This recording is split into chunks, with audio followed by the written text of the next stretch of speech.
नमस्कार फ्रेंड्स।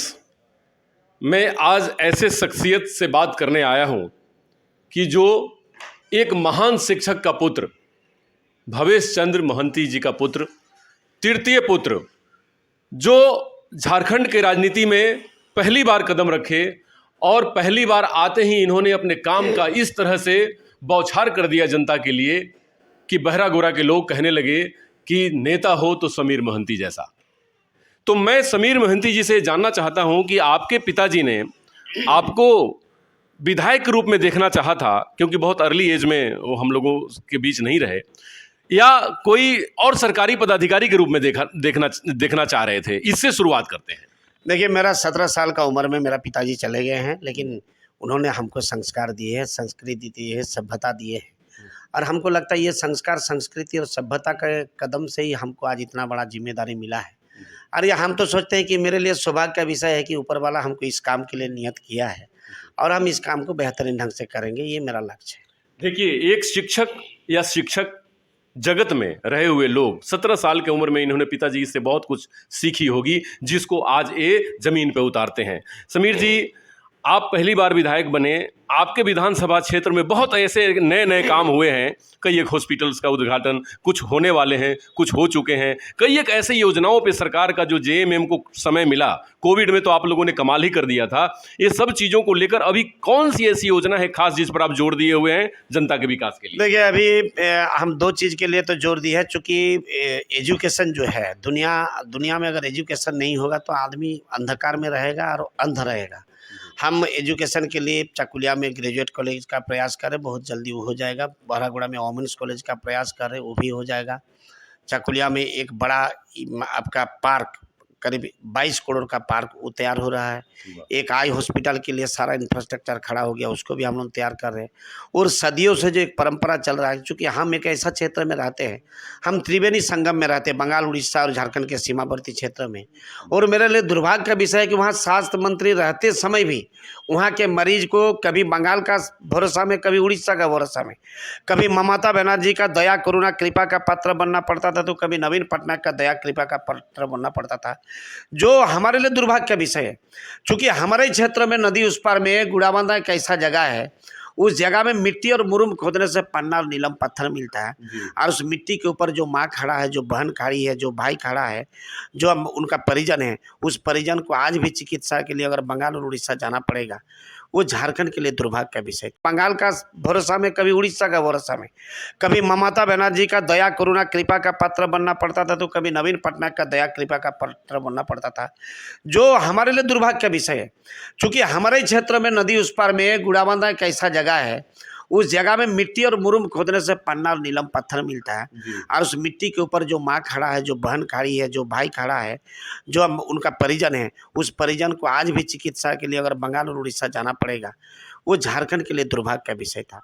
और हम लोगों ने ये संकल्प ले लिया है कि निश्चित रूप से हम कर्जा के रूप में बंगाल से लिए, उड़ीसा से लिए, हम ये कर्जा चुकता इसलिए ऐसे करेंगे कि हम इतना बेहतरीन व्यवस्था हमारा अस्पताल को करेंगे कि ताकि आने वाला दिन बंगाल और उड़ीसा से लोग झारखंड आके चिकित्सा कराएगा। बिल्कुल। देखिए, गंगा अब सीधी बहेगी, जहाँ पे लोगों को आना चाहिए अब वहाँ पे लोग आएंगे।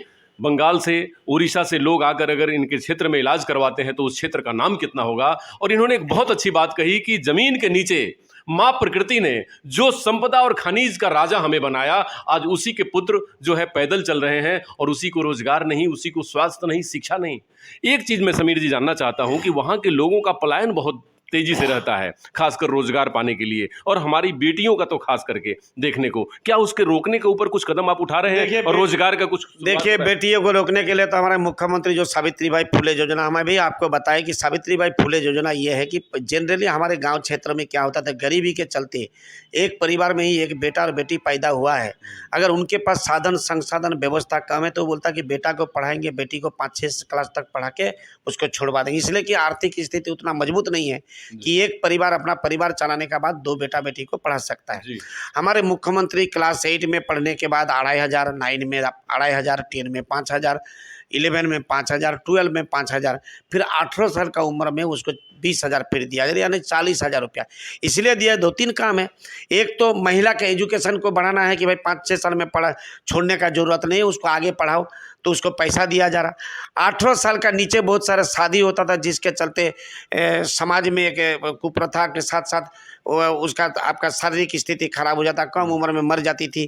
तो 18 साल का आंकड़ा भी पूरा कि उसके बाद ही उसको शादी दिया जाएगा, तो वो पैसा उसको मिलेगा।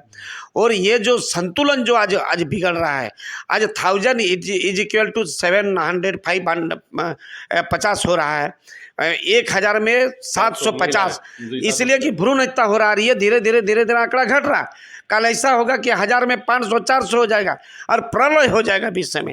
इसको भी रोकने के लिए हमारा मुख्यमंत्री प्रयास किया है।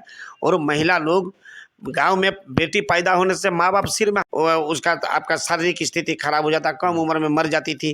तो 18 साल का आंकड़ा भी पूरा कि उसके बाद ही उसको शादी दिया जाएगा, तो वो पैसा उसको मिलेगा। और ये जो संतुलन जो आज बिगड़ रहा है, आज 1000 इज इक्वल टू 700, 550 हो रहा है, 1000 में 750, इसलिए कि भ्रूण हत्या हो रही है। धीरे धीरे आंकड़ा घट रहा है। कल ऐसा होगा कि 1000 में 500, 400 हो जाएगा और प्रलय हो जाएगा विश्व में। इसको भी रोकने के लिए हमारा मुख्यमंत्री प्रयास किया है। और महिला लोग गांव में बेटी पैदा होने से माँ बाप सिर में हाथ रखता था कि कितना बड़ा हमारे साथ भगवान अन्याय कर दिया। आज हंसते हंसते बोल रहा नहीं बेटा नहीं, हमको बेटी चाहिए। ये एक बहुत बड़ा काम है। और दूसरा बात है कि हम बिल्कुल शहर से बहुत दूर में रहते हैं। हम लोग इंफ्रास्ट्रक्चर वहाँ खड़ा करने का प्रयास कर रही है कि जैसा कि एक प्लांट हम लोग लगाए हैं पूर्वांचल में, एक प्लांट हम लोग फिर बौरागुड़ा में लगाने का प्रयास करें। छोटा जगह है, लेकिन हम लोग भी चाहते हैं कि वहाँ भी कुछ प्लांट लगे, कुछ इंडस्ट्रीज लगे। और किसी का तो हमारा बौरागुड़ा का अगर वहाँ पर सारा व्यवस्था जैसा मुख्यमंत्री आज सोच रहा है, वो सारा व्यवस्था अगर कर देगा, तो हमारा पूर्वांचल में पंजाब और हरियाणा जैसा खेती बाड़ी हम लोग कर सकते हैं। जी बिल्कुल, उसके लिए भी हम लोग सारा व्यवस्था कर। बिल्कुल समीर जी, बहुत सुंदर बात बताई आपने पंजाब और हरियाणा का। लेकिन एक चीज़ और मैं जानना चाहता हूं कि आपके इलाके को 2 स्टेट और जोड़ता है अगर, और लोग वहां पे बहरागोरा का नाम बहुत दूर तक लेकर जाएंगे और बहरागोरा बहुत विकसित हो जाएगा, जैसे गुड़गांव, फरीदाबाद, दिल्ली में हो गया है। तो मैं ये चाहता हूं कि क्या एयरपोर्ट पे आप लोगों का तवज्जो है या फिर उसके लिए आप फाइट करेंगे? देखिए, एयरपोर्ट के लिए हम विधानसभा में हमारे गैर सरकारी संकल्प में जब बात रखना पड़ता था, वहाँ भी रखे थे कि एक एयरपोर्ट दलबुंगड़ में उसको आगे बढ़ाया जाए। और दूसरा भी 650 करोड़ एकड़ जमीन पर फैला हुआ है, उसको कार्गो एयरपोर्ट बनाया जाए। क्योंकि इंफ्रास्ट्रक्चर जब तक खड़ा नहीं हो करेंगे या कनेक्टिविटी नहीं होगा, तो देश और समाज का विकास नहीं हो सकता है। हम त्रिवेणी संगम में रहते हैं, तो उस क्षेत्र का भी विकास होगा। और हमेशा हम लोग सकारात्मक सोच रखे हैं। कहाँ क्या दिक्कत है, हम 2 दिन पहले भी आपका एमपी साहब से बात की कि आइए हम लोग बैठते हैं, मिल के हम लोग एयरपोर्ट का आगे बढ़ाने का करेंगे। और निश्चित रूप से होना चाहिए और होगा, इस पर हम लोग पहल करेंगे। बिल्कुल। अब लास्ट चीज़ मैं जानना चाहता हूं समीर भाई कि आप ये बताएं कि आने टाइम में अब आप चुनाव मोड में आगे 2023 की शुरुआत होने जा रही है, 1 साल और समय बचा है 2 साल सरकार की, तो आप चुनाव की तैयारी के पूरे मूड में है और रहेंगे लोगों से, आप युवाओं से, क्योंकि आपों के प्रतिनिधित्व हैं। देखिए, जो लड़का कर होता है या में फांकीबाजी करता है, वो परीक्षा का पहले पढ़ता है।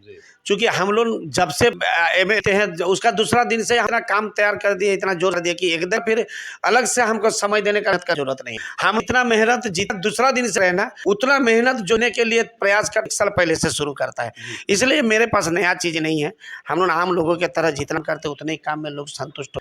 और अगर हमारा काम में संतुष्ट होगा, अगर पूरे विधानसभा का लोगों को हम अपना काम से, अपना विचार से, अपना भावना से, अपना आचरण से, अपना संस्कार और संस्कृति से, अपना व्यवहार से और विकास से अगर खुश करेंगे, तो लोग फिर से हमको वोट देगा, फिर से हमको चुनने का काम करेगा। मैं भी चाहता हूं कि आप बहुत आप फिर दोबारा चुन के आएं और शिक्षा पुत्र रह सकता है कि जो बच्चे होते हैं वही परीक्षा पहले पढ़ते हैं। हमारी तैयारी तो शुरू से है। बहुत आपको बधाई, आपने चैनल के लिए निकाला। नमस्कार।